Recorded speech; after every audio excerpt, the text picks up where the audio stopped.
Најдовски подмеće главу тамо где нико не би ногу и пада као покошен. Па види, ја појдов во Звезда како готов играч. Ја имав одиграно и 150 утакмици прва лига тука за Вардар. Таа екипа се формираше полека. И со доаѓањето на покојни Михајловиќ и Белодедич, веќе таа се оформи таа екипа и веќе подсвесно самите играчи сваќавме дека имаме квалитет за нешто да пробаме за Европа. Али врвот беше финалето во Бари, иако по мене не одигравме како што знаеме, како што игравме претходните утакмици. Бари беше специфична утакмица. Марсеј по мене беше тогашен клуб најдобар во Европа и финансиски и играчки. Тука тактиката одигра многу голема улога. Тактички одигравме и ние и Олимпик Марсеј. На среќа на крајот, тие пенали, добивме на пенали, станавме европски prvаци.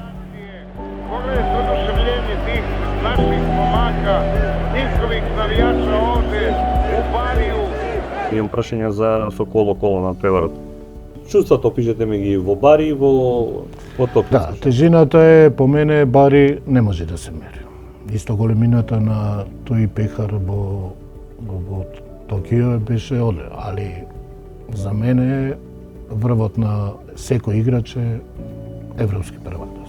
10 дена ние појдовме порано во Токио да се прилагодиме на временска зона, на све. А ја имав пред тоа на првенствена утакмица тешка повреда на предниот мускул.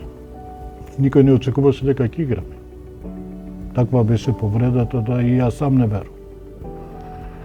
И покојниот доктор Нешовиќ, он беше тежок да признае дека играч не може да игра ради повреда. И он ми рече, вика Илија, вика, тешко. Заборавија утакмицу, викам, има време, 7-8 дена сме таму, ќе пробам, ќе видам.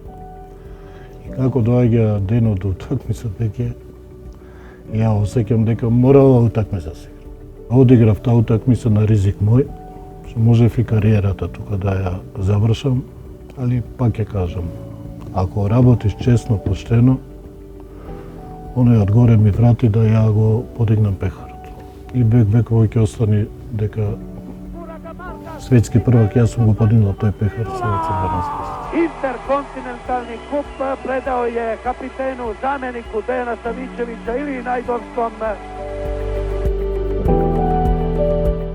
Јас сум роден Крушевчанец и на 15 години веќе добив покана од Победа, Прилеп, да бидам член на помладокот, на младинскиот тим.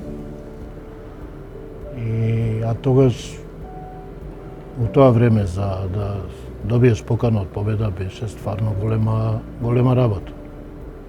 Али имав несреќа да тогаш ги имам изјавувано и многу пати да патот новиот го правеа за Прилеп, така да немав никаков превоз. До првото село Кривогаштани тоа беше 10 километри. Така да у јули и август, веќе 2 месеци, одев на тренинг пешки до првото село Кривогаштани, на тренинг Прилеп, назад за Кривогаштани, пак 10 километри, јули и август, со 40 степени, али карактерот беше мој, љубовта према фудбалот голема, така да ги издржав тој предизвик и све испадна добро. Сон за секој играч тогаш беше врвот кога настапувате за Победа, Пелистер, Тетекс, Прегалница, Беласица, да еден ден заиграте за Вардар. Да се биде првак на југословенска држава, на Југославија, у тоа време да ги разбиеш Звезда, Партизан, големата четврка, не беше лесно. Секогаш сме имале полни трибини, бидејќи навивачите на Вардар и Македонија знаеа да ценат квалитет и знаеа дека кога ќе дојдат на надпревар, дека ќе гледат прав мачки фудбал и без респект према секоја екипа. Убаво беше да се биди да се игра за Вардар тие години, сеќам например од карантинот Панорама до стадионот, тоа реки народ.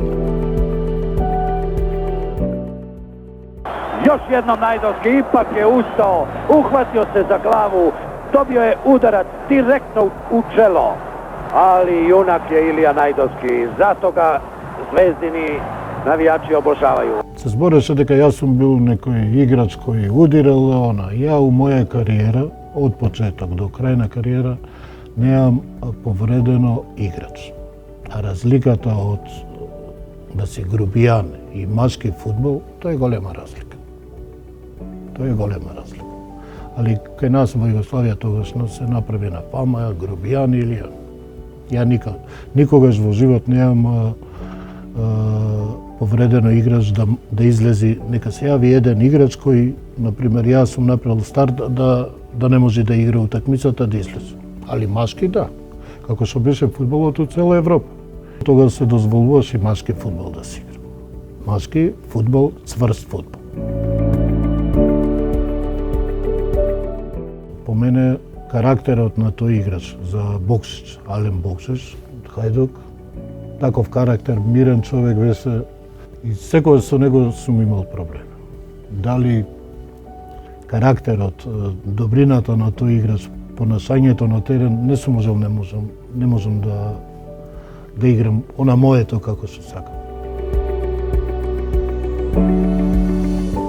Ме интересира ваше мислење за перспективите на македонскиот клупски репрезентативен фудбал. Па перспективите одат од добра насока. Еве, например, добар успех направи Скендија. После успехот што го направи Вардар, во групна фаза еве веќе и Скендија у конференциска лига. А што се однесува до репрезентацијата, не очекува 26 март многу важен надпревар со Данска, баражот. И се повторува Данска. Одлична репрезентација, квалитетна репрезентација.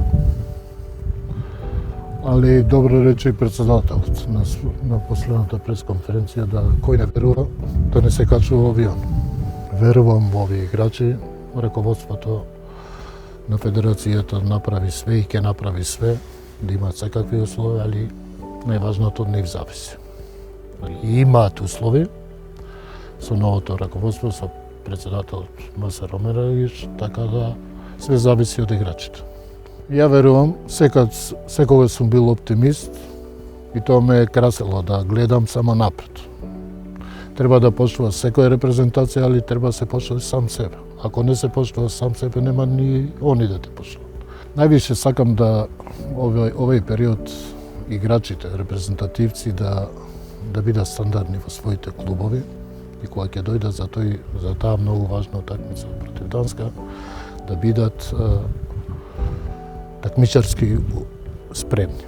Кажавте дека федерацијата стои позади играчите во смисла на се што треба да им се обезбеди. Промените се евидентни и гледаме од секој аспект. За година дена председателот Масе Ромерович што има направено за за фудбалот, ја мислам дека 30 години од постоење се нема направено. Треба ли еднаш за секогаш, дали е Илија Најдовски, дали е Игор Ангеловски, дали е Масе Ромерович, дали е Панчев, не знам, или некој друг, да ги надминеме суетите, личните интереси за оваа држава и овој спорт и оваа репрезентација да тргне напред? Имало и ке има. Имало ке има, али клупско е друго, а веќе кога сме за репрезентација, тука веќе не треба да има. Ни суети, тука треба да бидеме сплотени, заедно сите да во интерес на репрезентацијата и на државата. Бидејќи чест и задоволство е да се игра за репрезентација и да се работи за репрезентација, да се представува репрезентацијата во Европа и светот.